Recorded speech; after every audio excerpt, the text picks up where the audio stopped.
para contemplar a formosura do Senhor e inquirir no seu tempo.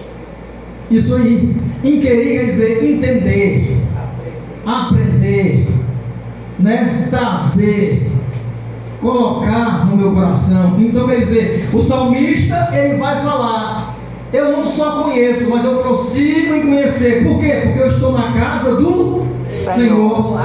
A partir do momento que eu estou na casa do Senhor, isso significa dizer que eu vou estar aprendendo do Senhor. Como é que eu vou aprender do Senhor se eu não estou na presença do Senhor? Como é que eu vou aprender do Senhor se eu não estou na presença dEle, na casa dEle, buscando Ele? O que o próprio Isaías vai falar? O Isaías, no capítulo de número 55, versículo 6, ele vai falar o quê? Vamos lá? Isaías 55, versículo 6. Aqui nesse momento, irmão, você pode observar que Osés poderia dizer assim: ei, se você quiser conhecer, conheça, prossiga em conhecer. Se você quiser, ele disse: conheçamos. Isaías 55, 6. Buscai ao Senhor enquanto se pode achar, invocai enquanto está perto. Olha só, nós temos que invocar o Senhor enquanto se pode achar, ou seja, buscar o conhecimento do Senhor enquanto nós podemos achar, enquanto nós podemos encontrar. Aqui é uma condição que é nós que tem que fazer. Aí você diz: irmão, mas Deus tem o conhecimento de tudo, Ele sabe de tudo, sabe. E é por isso que nós temos que se colocar na sua presença. Olha só, um certo dia uma pessoa me barrou no meio da estrada e perguntou para mim assim: ei, irmão, deixa eu fazer uma pergunta para ti que não sai da minha cabeça. Eu já perguntei para algumas pessoas, mas eu não compreendi muito bem. O que foi? Perguntei para ele. Ele disse: olha, tem uma questão na Bíblia que eu acho interessante, eu não entendi ainda. Não tem o cego Bartimeu? Eu disse: tem.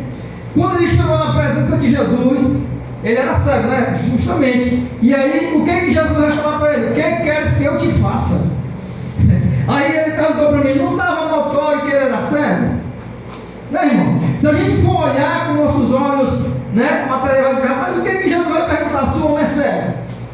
Aí eu falei para ele: sabe o que acontece, irmão? Certo, Jesus já sabia que ele era cego, só que Jesus queria ouvir da sua própria boca. Aleluia.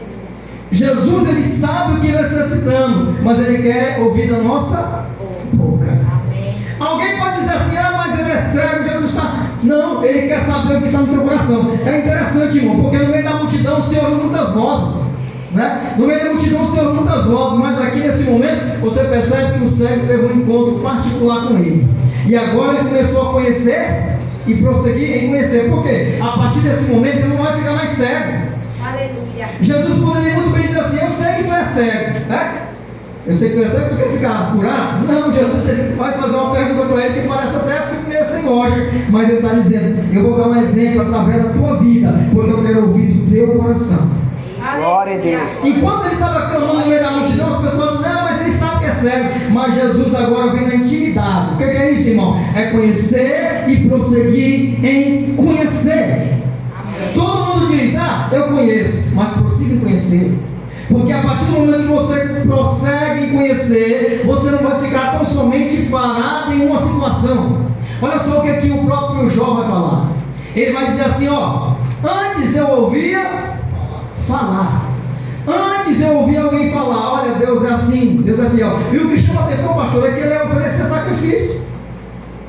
Toda manhã ele oferecia sacrifício para os seus filhos, para ele, para sua esposa, para todo mundo. Ele conheceu ou não conhecia? Ele conhecia, ele sabia, ele era um homem devoto. E é interessante essa questão aqui, porque agora, depois que acontece isso tudo com a vida dele, né, ele vai cair na real e dizer: rapaz, eu só conhecia por ouvir falar, mas agora eu conheço porque eu já senti ele, porque eu tenho ele na minha vida. E aí a Bíblia fala: Deus muda o cativeiro de Jó. Por quê? Porque ele foi restaurado, louvado seja o Senhor, daquilo que ele tinha acontecido.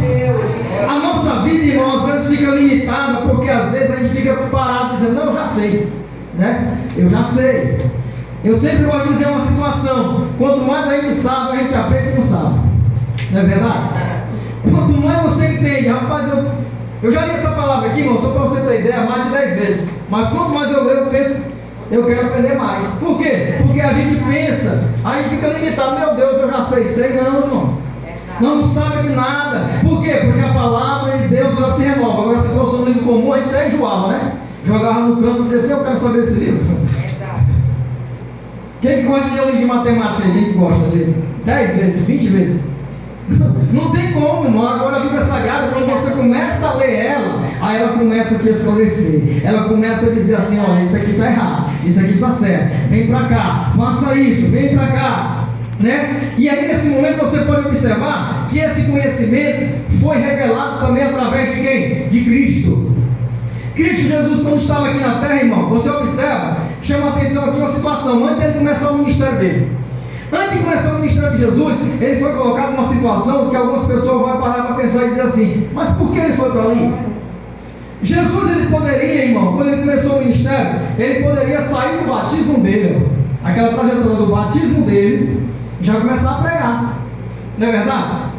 O que Jesus vai fazer no deserto, irmão? Você já se perguntou? Agora você entende aqui o que é que Osés está querendo falar. Observe aqui, Jesus sai do batismo, quem sabe ele olha para o céu e vai dizer assim, Senhor, eu vou pregar. O Senhor disse, epa, não vai pregar não. Pô, mas eu não fui chamado para pregar? Foi, mas vai lá para onde? Deserto. Agora alguém pergunta, mas ele não era o Filho de Deus? Era, 100% Deus, 100% homem. Mas agora o Espírito Santo chega nele e diz assim, ei, tu não vai ser conduzido, né, por tua carne, nem por Satanás, nem por Espírito, não, é por mim, vai lá para o deserto. Aí quem sabe se fosse um homem natural igual a gente, vai dizer assim, eu vou ficar só um dia, né, tá bom demais, só um dia, 2 dias. Aí o Espírito Santo diz assim, ei, tu vai passar 40 dias e 40 noites. Agora imagine, irmão, se fosse eu e se fosse vocês, rapaz, eu vou ficar sem comer esse tanto de dia. É por isso que o Osés está dizendo, conheçamos e prossigamos em conhecer. Deixa eu te falar uma coisa, se Jesus tivesse ido diretamente pregar a palavra, tudo bem, aconteceria milagre, faria coisas extraordinárias, só que o que estava por trás, entendeu? Ele poderia, né, deixar a desejar. Como assim, irmão? Porque tipo assim, as pessoas não iam conhecer o mundo espiritual, só Jesus sabia, a outra pessoa que estava perto dele não ia saber. Como, irmão? Deixa eu lhe provar. Jesus, quando chega numa certa situação em Gadara, você percebe que os demônios que estavam em Gadara, que estavam naquele homem, eles não vão ver Jesus tão somente como homem, eles vão ver Jesus como o quê? Como o Messias. Ele vai dizer assim, tu és o escolhido, tu és o Messias, o Cristo. Por quê? Os demônios não estão vendo Jesus só como homem, mas Jesus agora está sendo visto como Deus. A partir do momento que Jesus Cristo vai para o deserto, Jesus Cristo está dizendo, eles me conhecem como homem.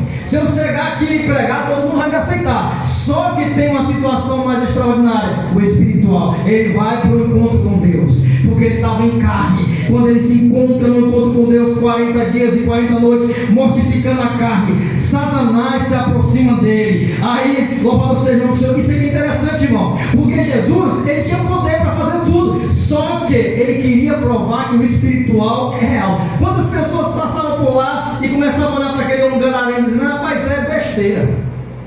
Ninguém conhecia o espiritual. As pessoas diziam, amarra ele, prende ele, não bate nele, bota lá num lugar. Ei, ninguém sabia, mas quando Jesus chegou ali, naqueles 40 dias, Satanás se aproxima dele e ele vai falar assim, ei, rapaz, quem sabe ele poderia até falar outras coisas, rapaz, tu está de parabéns, tu não está comendo 40 dias.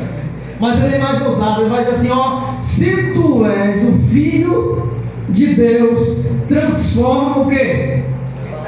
Essas pedras em pães.